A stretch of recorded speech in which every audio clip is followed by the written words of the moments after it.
আসসালামু আলাইকুম রহমতুল্লাহি ওবরকাতুহু।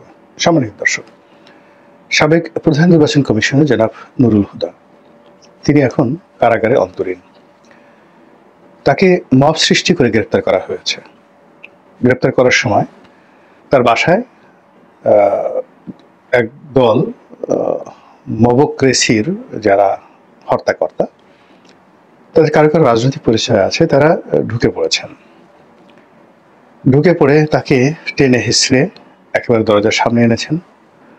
তার গলায় জুতোর মালা পরানো হয়েছে এবং প্রকাশ্যে ভিডিও করে তার গালে জুতা পেটা করা হয়েছে।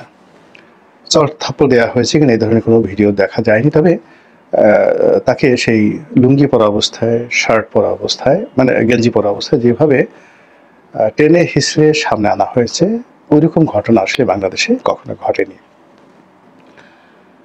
নুরুল হুদার জীবনে অনেক অর্জন আছে। তিনি একজন বীর মুক্তিযোদ্ধা, একজন সিভিল সার্ভিসের সদস্য, অর্থাৎ তিনি জেলা প্রশাসক ছিলেন, জয়েন্ট সেক্রেটারি হয়েছেন এবং পরবর্তীতে প্রমোশন পেয়ে তিনি সচিব পদমর্যাদা, ভূতাপেক্ষা প্রমোশন পেয়ে সচিব পদমর্যাদায় তিনি উন্নীত হয়েছেন এবং শেখ হাসিনার জমানাতে অনেকটা অলৌকিকভাবে তিনি এখানে নিয়োগ লাভ করেন। ওই সময় তাকে যে নিয়োগ দেওয়া হলো প্রধান নির্বাচন কমিশনার রূপে, এটি আমার কাছে মনে হয়েছে তার একটা ভাগ্যের খেলা। তার সঙ্গে আসলে শেখ হাসিনার এইরকম কোনো ঘনিষ্ঠতা ছিল না, পরিচয় ছিল না, এবং শেখ হাসিনা ব্যক্তিগতভাবে তার নামও জানতেন না। এর কারণ হলো যে তিনি আমার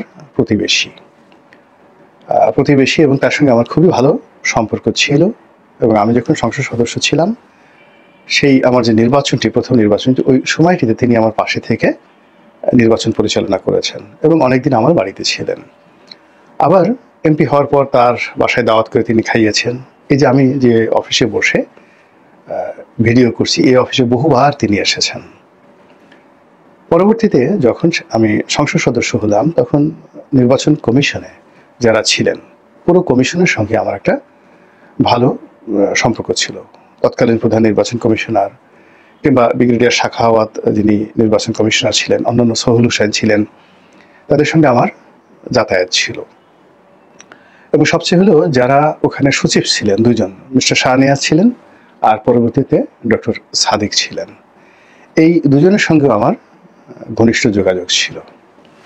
তো যখন শেখ হাসিনা একটা সার্চ কমিটি গঠন করলেন, যে একটা ক্যাটাগরি দিয়ে, এই ক্যাটাগরি ক্যালি নির্বাচন কমিশনার নিয়োগ দেওয়া হবে, প্রধান নির্বাচন কমিশন নিয়োগ দেওয়া হবে, তো ওটাকে স্বাধীনভাবে কাজ করতে দিলেন শেখ হাসিনা, কোনো রকম ইন্টারফারেন্স ছাড়াই। এবং সেখানে অনেক মানুষের নাম আসলো এবং ওই পুরো কমিটির যে কার্যনির্বাহক ছিলেন, যাকে বলা হয় ডক্টর সাদিক। তো ডক্টর সাদিক তিনি নির্বাচন কমিশনের সচিব ছিলেন, পরবর্তীতে পিএসসির চেয়ারম্যান ছিলেন এবং সম্ভবত এমপিও দাঁড়িয়েছিলেন, হয়েছেন কিনা জানি না, এরকম একটা অবস্থা। তো যেহেতু আমার সঙ্গে তার খুব ভালো সম্পর্ক, তো যখন নুরুল হুদা হয়ে গেলেন, তখন আমি তাকে জিজ্ঞাসা করলাম যে এটা কিভাবে হলো। তো তিনি বললেন যে রনি ভাই বিশ্বাস করেন এটা ওনার ভাগ্যের কারণে উনি হয়েছেন। কোনো রকম সুপারিশ ছিল না, ইন্টারফেয়ারেন্স ছিল না, কেউ বলেওনি।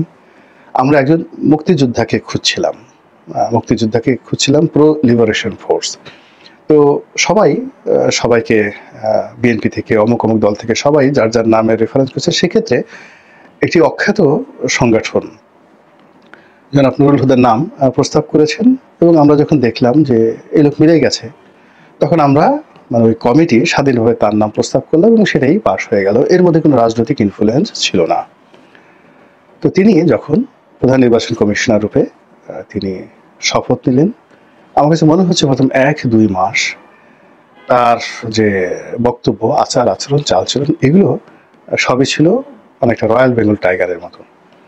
তিনি সমস্ত রাজনৈতিক দলগুলোর সঙ্গে বৈঠক করছিলেন, রাজনৈতিক দলগুলো তাকে বিশ্বাস করেছিল এবং তিনি শহীদ প্রেসিডেন্টকে স্বাধীনতার ঘোষক বলেছিলেন। তিনি বলেছিলেন যে বিএনপির জমানাতে তিনি কুমিল্লাতে ডিসি ছিলেন। তো এই সমস্ত নিয়ে আবার যখন কেউ তাকে কটূক্তি করলো যে তিনি কি এই কথাগুলো শুধু কথার কথা হিসেবে বলেছেন না রিয়েলি মিন করেন। তিনি খুব বীরত্বের সঙ্গে বললেন যে ইয়েস, আমি শহীদ প্রেসিডেন্ট জিয়াউর রহমানকে স্বাধীনতার ঘোষক বলেছি, আই মিন ইট। এবং তার এই বক্তব্যটি বিএনপিকে নিদারুণভাবে খুশি করেছিল। এর কারণ হলো জনাব হুদা তো একজন একেবারে প্রতিষ্ঠিত নামকরা মুক্তিযোদ্ধা, তার মুখ থেকে জিয়াউর রহমানের স্বীকৃতি যে কোনো কারণেই বিএনপিকে আবেগপ্রবণ করে তুলেছিল জনাব হুদার ব্যাপারে। কিন্তু জনাব হুদা পরবর্তীতে আসলে তার সে স্ট্যান্ডটা তিনি রাখতে পারেননি। আমার সঙ্গে তিনি সিসি হওয়ার পরে আর যোগাযোগ হয়নি। আর আমার একটা বদভ্যাস হলো, অনেকের সঙ্গে আমার খুব ভালো সম্পর্ক, কিন্তু কেউ ক্ষমতাধর কোনো চেয়ারে বসলে, মন্ত্রী হলে, এমপি হলে আমি কখনোই তাদের কাছে যাইও না, কথাও বলি না। তারা অনেকে যদি ফোন করে তাদের কাছ থেকে দূরে থাকি। কারণটা হলো এই, যেন কোনো অবস্থা আমার মধ্যে কোনো লোভ না আসে, লালসা না আসে, আমি আমার নিজের কর্ম নিয়েই ব্যস্ত। আওয়ামী লীগ জমানাতে যারা সেই 2014 থেকে মন্ত্রী হয়েছেন, বড় বড় মন্ত্রী হয়েছেন, বেশিরভাগই আমার খুবই ঘনিষ্ঠ বন্ধু, খুবই ঘনিষ্ঠ বন্ধু। এবং এত ঘনিষ্ঠতা তাদের সঙ্গে ছিল যে আমি যদি খালি সুপারিশের ব্যবসা করতাম, মাসে শত শত কোটি টাকা ব্যবসা করতে পারতাম। যেমন ধরেন জ্বালানি মন্ত্রণালয়ে ছিল নসরুল হামিদ বিপু, জুনায়েদ আহমেদ পলক ছিল আইসিটিতে, তারপরে জাভেদ ছিল ভূমি মন্ত্রণালয়, নওফেল ছিল শিক্ষা মন্ত্রণালয়, খালিদ বাবু ছিলেন সংস্কৃতি মন্ত্রণালয়, ইকবালুর রহিম ছিল হুইপ। তো এইভাবে আসলে যারা মন্ত্রী ছিলেন, ওবায়দুল কাদের সাহেব ছিলেন যোগাযোগ, সড়ক যোগাযোগ মন্ত্রী, আমার খুবই ঘনিষ্ঠজন ছিলেন, বলার মতো না, যেটা আপনারা কল্পনাও করতে পারবেন না। তো এরকম সম্পর্ক সবার সঙ্গে ছিল। ইভেন শেখ হাসিনার সঙ্গে আমার সম্পর্ক ছিল। উনি মনে মনে আশা করতেন যে আমি একটু গণভবনে যাই, তার সাথে কথা বলি।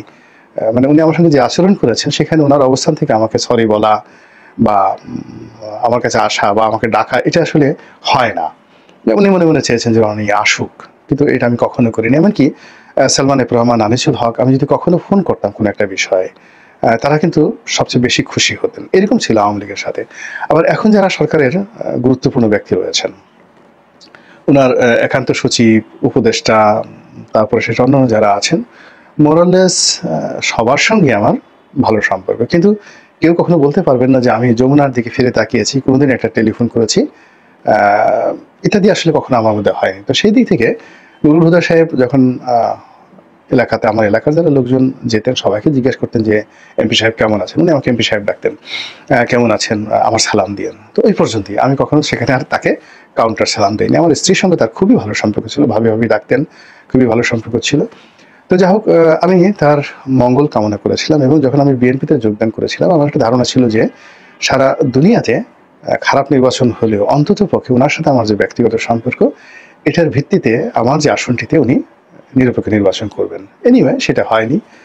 ওনার কর্মফল উনি ভোগ করছেন, আমার কর্মফল আমি ভোগ করছি। কিন্তু যেটা ওনাকে আমি যেভাবে চিনি, সেটি হলো ডিজিএফআই, এনএসআই, শেখ হাসিনার যে কার্যালয়, প্রধানমন্ত্রীর কার্যালয়, সব মিলিয়ে নুরুল হুদা এবং তার সঙ্গী সাথী যারা আছে সবাইকে এমন একটা চাপের মধ্যে ফেলে দিয়েছিল, ওটাকে অতিক্রম করার সাহস, শক্তি নুরুল হুদা সাহেবের ছিল না।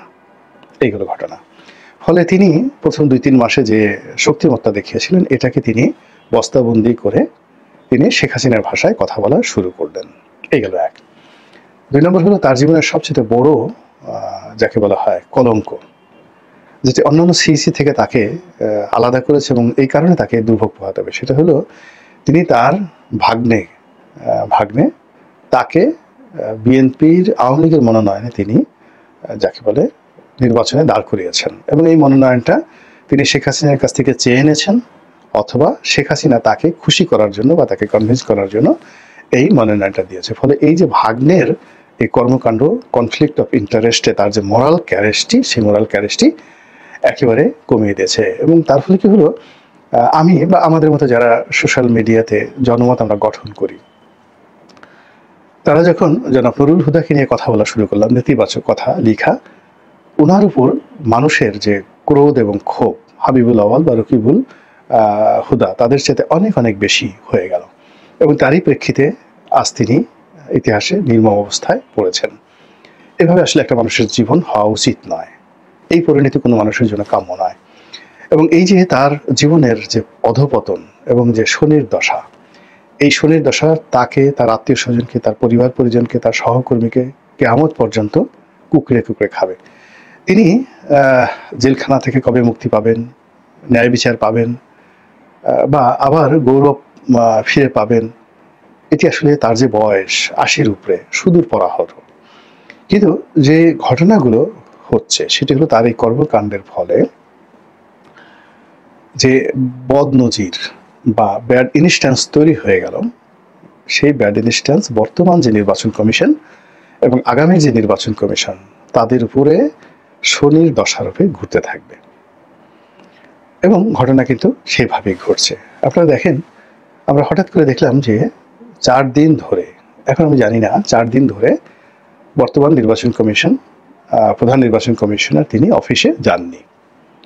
এটা একটা মানে পত্রপত্রিকায় এসেছে, সামাজিক মাধ্যমে দেখলাম, এবং এটার কোনো ব্যাখ্যা নেই। কেন? তিনি কি ভয় পেলেন, অভিমান করলেন, নাকি তার কাজে কোনো প্রতিবন্ধকতা তৈরি হলো এই ঘটনার পরে? 2 নম্বর হলো যে পরবর্তীতে 4 দিন পরে দেখা গেল যে তার একটা বক্তব্য, প্রধান নির্বাচন কমিশন এখন যিনি রয়েছেন, তো তার একটা বক্তব্য সামাজিক মাধ্যমে এসছে, মূলধারা গণমাধ্যমে এসছে। তো সেখানে দেখা গেল যে আমাদের একসময় মাহফুজ এবং আজিজ কমিশন হয়েছিল।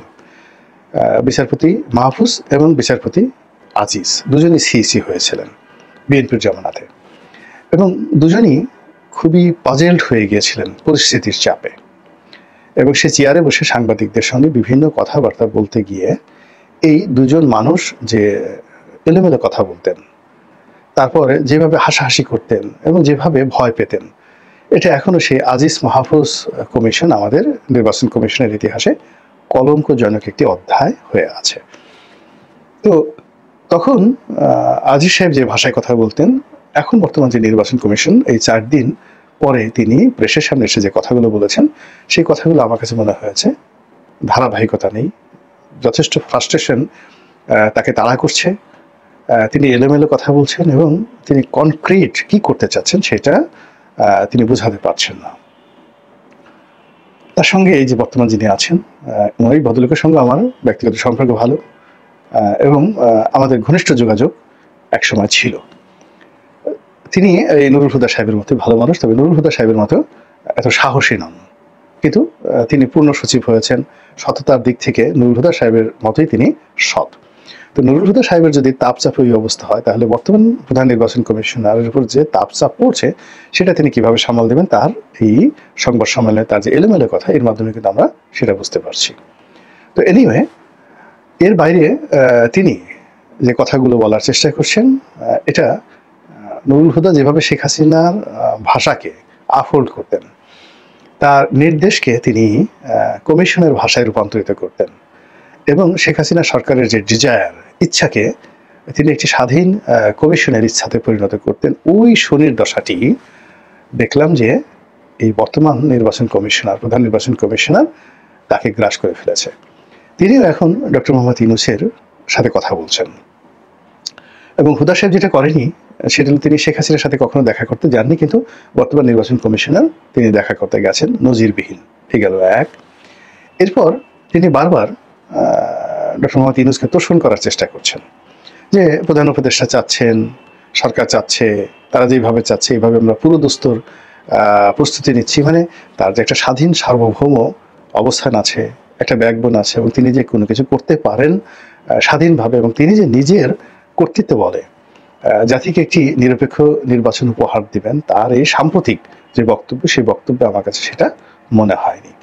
ফলে আমার কাছে মনে হচ্ছে যে অতীতে যেভাবে আজিজ কমিশন, মাহফুজ কমিশন, তার উপর শেখ মানে বিএনপির রাহু গ্রাস পড়েছিল, শনির দশা গ্রাস করেছিল, নুরুল হুদা, রকিবুল হুদা, তারপরে শেষে হাবিবুল আওয়াল কমিশনের উপর শেখ হাসিনার শনির দশা যেভাবে ফোকাস করেছিল, এখনকার সরকারের শনির দশা কি এই বর্তমান নির্বাচন কমিশনকে গ্রাস করতে যাচ্ছে বা করেছে, এই সিদ্ধান্তটা আপনারাই নেন। আমি শুধু বর্ণনা করলাম। আল্লাহ আমাদের সবাইকে হেদায়েত দান করুন এবং হেফাজত করুন। আসসালামু আলাইকুম ওয়া রাহমাতুল্লাহি ওয়া বারাকাতুহু।